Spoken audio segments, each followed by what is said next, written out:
नमस्कार, the story studio में आपका स्वागत है। आज सुनिए प्रेमचंद की लिखी कहानी रामलीला कहानी। कुछ इस प्रकार शुरू होती है कि इधर एक मुद्दत से रामलीला देखने नहीं गया। बंदरों के भद्दे चेहरे लगाए, आधी टांगों का पाजामा और काले रंग का ऊंचा कुर्ता पहने आदमियों को दौड़ते हूं हूं करते देखकर अब हंसी आती है, मजा नहीं आता। काशी की लीला जगत विख्यात है, सुना है, लोग दूर दूर से देखने आते हैं। मैं भी बड़े शौक से गया, पर मुझे तो वहां की लीला और किसी बज्र देहात की लीला में कोई अंतर न दिखाई दिया। हाँ, रामनगर की लीला में कुछ साज सामान अच्छे हैं। राक्षसों और बंदरों के चेहरे पीतल के हैं, गदायों भी पीतल की हैं। कदाचित नवासी भ्राताओं के मुकुट सच्चे काम के हों, लेकिन साज सामान के सिवा वहां भी वही हु के सिवा और कुछ नहीं। फिर भी लाखों आदमियों की भीड़ लगी रहती। लेकिन एक जमाना वह था जब मुझे भी रामलीला में आनंद आता था। आनंद तो बहुत हल्का सा शब्द है, वह आनंद उन्माद से कम न था। संयोगवश उन दिनों मेरे घर से बहुत थोड़ी दूर पर रामलीला का मैदान था, और जिस घर में लीला पात्रों का रूप रंग भरा जाता था वह तो मेरे घर से बिल्कुल मिला हुआ था। 2 बजे दिन से पात्रों की सजावट होने लगती थी। मैं दोपहर ही से वहां जा बैठता और जिस उत्साह से दौड़ दौड़ कर छोटे मोटे काम करता, उस उत्साह से तो आज अपनी पेंशन लेने भी नहीं जाता। एक कोठरी में राजकुमारी का श्रृंगार होता था। उनकी देह में रामरज पीसकर पोती जाती, मुंह पर पाउडर लगाया जाता और पाउडर के ऊपर लाल, हरे, नीले रंग की बुंदकियां लगाई जाती थीं। सारा माथा, भौहें, गाल, ठोड़ी बुंदकियों से रच उठती थीं। एक ही आदमी इस काम में कुशल था। वही बारी बारी से तीनों पात्रों का श्रृंगार करता था। रंग की प्यालियों में पानी लाना, रामरज पीसना, पंखा झलना मेरा काम था। जब इन तैयारियों के बाद विमान निकलता तो उस पर रामचंद्र जी के पीछे बैठकर मुझे जो उल्लास, जो गर्व, जो रोमांच होता था, वह अब लाट साहब के दरबार में कुर्सी पर बैठकर भी नहीं होता। एक बार जब होम मेंबर साहब ने व्यवस्थापक सभा में मेरे लिए एक प्रस्ताव का अनुमोदन किया था, उस वक्त मुझे कुछ उसी तरह का उल्लास, गर्व और रोमांच हुआ था। हाँ, एक बार जब मेरा ज्येष्ठ पुत्र नायब तहसीलदारी में नामजद हुआ, तब भी ऐसी ही तरंगे मन में उठी थी। पर इनमें और उस बाल बिहवलता में बड़ा अंतर है। तब ऐसा मालूम होता था कि मैं स्वर्ग में बैठा हूं। निषाद नौका लीला का दिन था। मैं 2-4 लड़कों के बहकाने में आकर गुल्ली डंडा खेलने लगा था। आज श्रृंगार देखने न गया, विमान भी निकला, पर मैंने खेलना न छोड़ा। मुझे अपना दांव लेना था। अपना दांव छोड़ने के लिए उससे कहीं बढ़कर आत्मत्याग की जरूरत थी, जितना मैं कर सकता था। अगर दाम देना होता तो मैं कब का भाग खड़ा होता, लेकिन पदाने में कुछ और ही बात होती है। खैर, दांव पूरा हुआ। अगर मैं चाहता तो धांधली करके 10-5 मिनट और पदा सकता था, इसकी काफी गुंजाइश थी, लेकिन अब इसका मौका न था। मैं सीधे नाले की तरफ दौड़ा। विमान जलतट पर पहुंच चुका था। मैंने दूर से देखा, मल्लाह किश्ती ले आ रहा है। दौड़ा, लेकिन आदमियों की भीड़ में दौड़ना कठिन था। आखिर जब मैं भीड़ हटाता, प्राणपण से आगे बढ़ता घाट पर पहुंचा तो निषाद अपनी नौका खोल चुका था। रामचंद्र पर मेरी कितनी श्रद्धा थी। अपने पाठ की चिंता न करके उन्हें पढ़ा दिया करता था, जिसमें वह फेल न हो जाए। मुझसे उम्र ज्यादा होने पर भी वह नीची कक्षा में पढ़ते थे, लेकिन वही रामचंद्र नौका पर बैठे इस तरह मुंह फेरे चले जाते थे, मानो मुझसे जान पहचान ही नहीं। नकल में भी असल की कुछ न कुछ बू आ ही जाती है। भक्तों पर जिनकी निगाह सदा ही तीखी रही है, वह मुझे क्यों उबारते? मैं विकल होकर उस बछड़े की भांति कूदने लगा जिसकी गर्दन पर पहली बार जुआ रखा गया हो। कभी लपक कर नाले की ओर जाता, कभी किसी सहायक की खोज में पीछे की तरफ दौड़ता, पर सब के सब अपनी धुन में मस्त थे। मेरी चीख पुकार किसी के कानों तक न पहुंची। तब से बड़ी बड़ी विपत्तियां झेली, पर उस समय जितना दुख हुआ उतना फिर कभी न हुआ। मैंने निश्चय किया था कि अब रामचंद्र से न कभी बोलूंगा, न कभी खाने की कोई चीज ही दूंगा। लेकिन ज्यों ही नाले को पार करके वह पुल की ओर लौटे, मैं दौड़कर विमान पर चढ़ गया और ऐसा खुश हुआ मानो कोई बात ही न हुई थी। रामलीला समाप्त हो गई थी। राजगद्दी होने वाली थी, पर न जाने क्यों देर हो रही थी। शायद चंदा कम वसूल हुआ था। रामचंद्र की इन दिनों कोई बात भी न पूछता था। न घर ही जाने की छुट्टी मिलती थी, न भोजन का ही प्रबंध होता था। चौधरी साहब के यहां से एक सीधा कोई 3 बजे दिन को मिलता था। बाकी सारे दिन कोई पानी को नहीं पूछता। लेकिन मेरी श्रद्धा अभी तक ज्यों की त्यों थी। मेरी दृष्टि में अब भी रामचंद्र ही थे। घर पर मुझे खाने को कोई चीज मिलती, वह लेकर रामचंद्र को दे आता। उन्हें खिलाने में मुझे जितना आनंद मिलता था, उतना आप खा जाने में कभी न मिलता। कोई मिठाई या फल पाते ही मैं बेतहाशा चौपाल की ओर दौड़ता। अगर रामचंद्र वहां न मिलते तो उन्हें चारों ओर तलाश करता, और जब तक वह चीज उन्हें न खिला लेता मुझे चैन न आता था। खैर, राजगद्दी का दिन आया। रामलीला के मैदान में एक बड़ा सा शामियाना ताना गया। उसकी खूब सजावट की गई। वेश्याओं के दल भी आ पहुंचे। शाम को रामचंद्र की सवारी निकली और प्रत्येक द्वार पर उनकी आरती उतारी गई। श्रद्धानुसार किसी ने रुपए दिए, किसी ने पैसे। मेरे पिता पुलिस के आदमी थे, इसलिए उन्होंने बिना कुछ दिए ही आरती उतारी। उस वक्त मुझे जितनी लज्जा आई उसे बयान नहीं कर सकता। मेरे पास उस वक्त संयोग से 1 रुपया था। मेरे मामा जी दशहरे के पहले आए थे और मुझे 1 रुपया दे गए थे। उस रुपए को मैंने रख छोड़ा था। दशहरे के दिन भी उसे खर्च न कर सका। मैंने तुरंत वह रुपया लाकर आरती की थाली में डाल दिया। पिताजी मेरी ओर कुपित नेत्रों से देखकर रह गए। उन्होंने कुछ कहा तो नहीं, लेकिन मुंह ऐसा बना लिया जिससे प्रकट होता था कि मेरी इस धृष्टता से उनके रोब में बट्टा लग गया। रात के 10 बजते बजते यह परिक्रमा पूरी हुई। आरती की थाली रुपयों और पैसों से भरी हुई थी। ठीक तो नहीं कह सकता, मगर अब ऐसा अनुमान होता है कि 400-500 रुपयों से कम न थे। चौधरी साहब इनसे कुछ ज्यादा ही खर्च कर चुके थे। उन्हें इसकी बड़ी फिक्र हुई कि किसी तरह कम से कम 200 रुपए और वसूल हो जाए, और इसकी सबसे अच्छी तरकीब उन्हें यही मालूम हुई कि वेश्याओं द्वारा महफिल में वसूली हो। जब लोग आकर बैठ जाएं और महफिल का रंग जम जाए तो आबादी जान रसिक जनों की कलाइयां पकड़ पकड़ कर ऐसे हाव भाव दिखाएं कि लोग शर्माते शर्माते भी कुछ न कुछ दे ही मरे। आबादी जान और चौधरी साहब में सलाह होने लगी। मैं संयोग से उन दोनों प्राणियों की बातें सुन रहा था। चौधरी साहब ने समझा होगा ये लौंडा क्या मतलब समझेगा, पर यहाँ ईश्वर की दया से अक्ल के पुतले थे। सारी दास्तान समझ में आती जाती थी। चौधरी, सुनो आबादी जान, ये तुम्हारी ज्यादती है। हमारा और तुम्हारा कोई पहला साबिका तो है नहीं।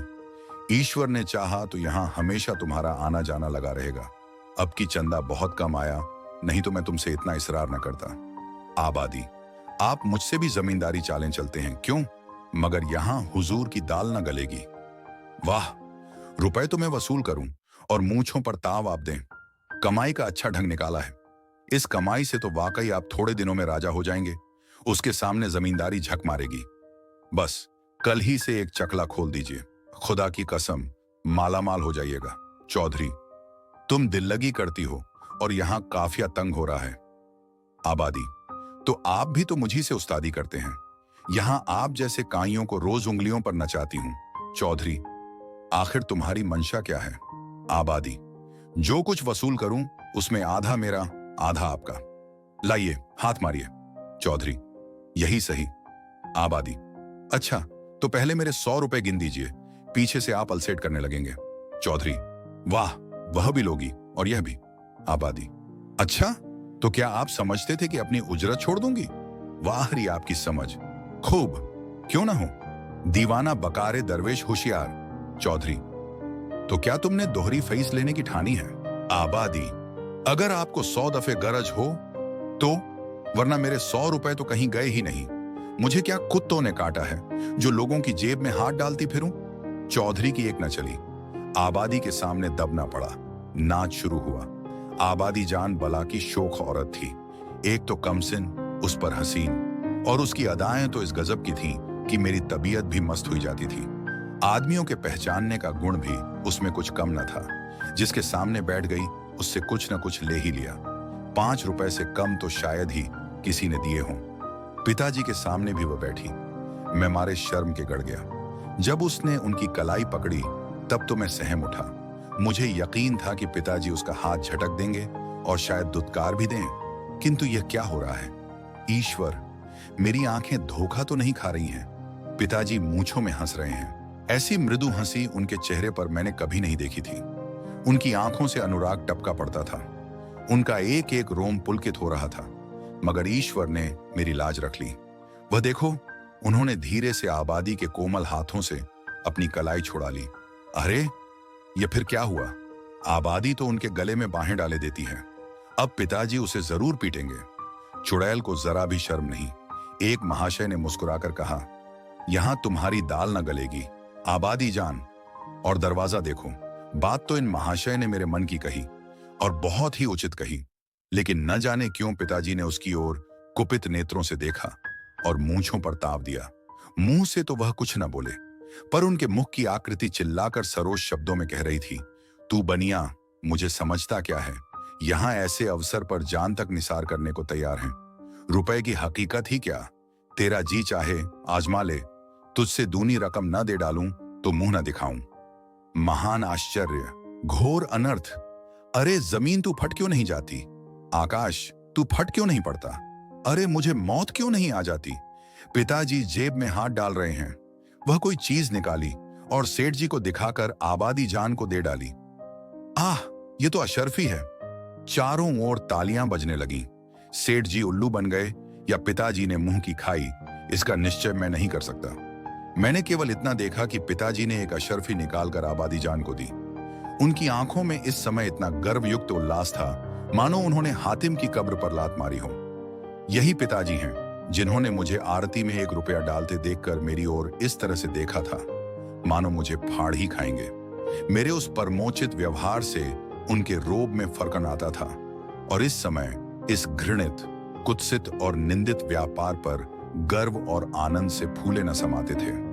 आबादी जान ने एक मनोहर मुस्कान के साथ पिताजी को सलाम किया और आगे बढ़ी, मगर मुझसे वहां न बैठा गया। मारे शर्म के मेरा मस्तक झुका जाता था। अगर मेरी आंखों देखी बात ना होती तो मुझे इस पर कभी एतबार ना होता। मैं बाहर जो कुछ देखता सुनता था उसकी रिपोर्ट अम्मा से जरूर करता था, पर इस मामले को मैंने उनसे छिपा रखा। मैं जानता था उन्हें यह बात सुनकर बड़ा दुख होगा। रात भर गाना होता रहा। तबले की धमक मेरे कानों में आ रही थी। जी चाहता था चलकर देखूं, पर साहस न होता था। मैं किसी को मुंह कैसे दिखाऊंगा, कहीं किसी ने पिताजी का जिक्र छेड़ दिया तो मैं क्या करूंगा। रात काल रामचंद्र की विदाई होने वाली थी। मैं चारपाई से उठते ही आंखें मलता हुआ चौपाल की ओर भागा। डर रहा था कि कहीं रामचंद्र चले न गए हों। पहुंचा तो देखा तवायफों की सवारियां जाने को तैयार हैं। 20 आदमी हसरतनाक मुंह बनाए उन्हें घेरे खड़े हैं। मैंने उनकी ओर आंख तक न उठाई, सीधा रामचंद्र के पास पहुंचा। लक्ष्मण और सीता बैठे रो रहे थे और रामचंद्र खड़े कांधों पर लुटिया डोर डाले उन्हें समझा रहे थे। मेरे सिवा वहां और कोई न था। मैंने कुंठित स्वर से रामचंद्र से पूछा, क्या तुम्हारी विदाई हो गई? रामचंद्र, हाँ हो तो गई।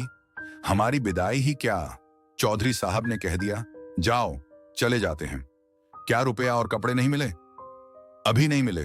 चौधरी साहब कहते हैं इस वक्त बचत में रुपए नहीं हैं, फिर आकर ले जाना। कुछ नहीं मिला? 1 पैसा भी नहीं। कहते हैं कुछ बचत नहीं हुई। मैंने सोचा था कुछ रुपए मिल जाएंगे तो पढ़ने की किताबें ले लूंगा, सो कुछ न मिला। राह खर्च भी नहीं दिया। कहते हैं कौन दूर है, पैदल चले जाओ। मुझे ऐसा क्रोध आया कि चलकर चौधरी को खूब आड़े हाथों लूं। वेश्याओं के लिए रुपए, सवारियां, सब कुछ, पर बेचारे रामचंद्र और उनके साथियों के लिए कुछ भी नहीं।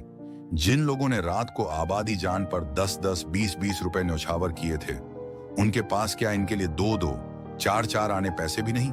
पिताजी ने भी तो आबादी जान को एक अशर्फी दी थी। देखूं इनके नाम पर क्या देते हैं। मैं दौड़ा हुआ पिताजी के पास गया। वह कहीं तफ्तीश पर जाने को तैयार खड़े थे। मुझे देखकर बोले, कहां घूम रहे हो? पढ़ने के वक्त तुम्हें घूमने की सूझती है? मैंने कहा, गया था चौपाल। रामचंद्र विदा हो रहे थे। उन्हें चौधरी साहब ने कुछ नहीं दिया, तो तुम्हें इसकी क्या फिक्र पड़ी है? वह जाएंगे कैसे? पास राह खर्च भी तो नहीं है। क्या कुछ खर्च भी नहीं दिया? यह चौधरी साहब की बेइंसाफी है। आप अगर 2 रुपया दे दें तो मैं उन्हें दे आऊं, इतने में शायद वह घर पहुंच जाए। पिताजी ने तीव्र दृष्टि से देखकर कहा, जाओ अपनी किताब देखो, मेरे पास रुपए नहीं है। यह कहकर वह घोड़े पर सवार हो गए। उसी दिन से पिताजी पर से मेरी श्रद्धा उठ गई। मैंने फिर कभी उनकी डांट डपट की परवाह नहीं की। मेरा दिल कहता, आपको मुझको उपदेश देने का कोई अधिकार नहीं है। मुझे उनकी सूरत से चिढ़ हो गई। वह जो कहते मैं ठीक उसका उल्टा करता। यद्यपि इसमें मेरी हानि हुई, किन मेरा अंतकरण उस समय विप्लवकारी विचारों से भरा हुआ था। मेरे पास 2 आने पैसे पड़े हुए थे। मैंने पैसे उठा लिए और जाकर शर्माते शर्माते रामचंद्र को दे दिए। उन पैसों को देखकर रामचंद्र को जितना हर्ष हुआ वह मेरे लिए आशातीत था। टूट पड़े मानो प्यासे को पानी मिल गया। यही 2 आने पैसे लेकर तीनों मूर्तियां विदा हुई। केवल मैं ही उनके साथ कस्बे के बाहर तक पहुंचाने आया। उन्हें विदा करके लौटा तो मेरी आंखें सजल थीं, पर हृदय आनंद से उमड़ा हुआ था। आप सुन रहे थे प्रेमचंद की कहानी रामलीला। आपको हमारी ये कहानी कैसी लगी? कमेंट करके जरूर बताएं। धन्यवाद।